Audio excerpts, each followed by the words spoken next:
ponte ahí, hazla fe. A ver. Qué guay. No, lo tiene colocado al No. revés. Usted es Jeffrey Eric Anderson, el productor australiano. No sé qué lo estoy haciendo. El miedo y de la mejor estrella pop del mundo. Vaya. Usted es la que quedó en tercer lugar, ¿no?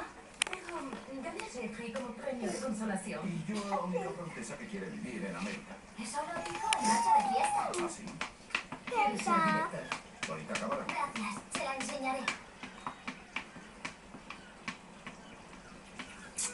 Buenas tardes, señoras y señores. Les habla su capitán, Paul Gallagher. En nombre de toda la familia de los Dorset, me gustaría darles la bienvenida a bordo del barco de vapor Poseidón.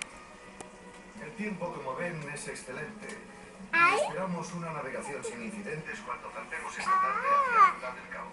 Claro, Todos hijo. deben saber que el Poseidón es sin ninguna duda el mejor barco que he gobernado. Han Es traído un barco cartas, de vanguardia como pronto van a ver. Así que siéntense, disfruten, relájense y déjennos lo demás.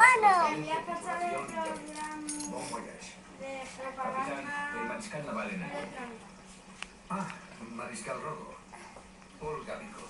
Confío en que haya encontrado su alojamiento adecuadamente equipado como reloj. Sí, se lo agradezco, señor. Espero que mantenga ese pequeño artilugio bajo llave. Lo último que necesito es alguien. Johnson. ¡Ay! Señor. Mariscal Rogo, su gente de seguridad nacional envió esto.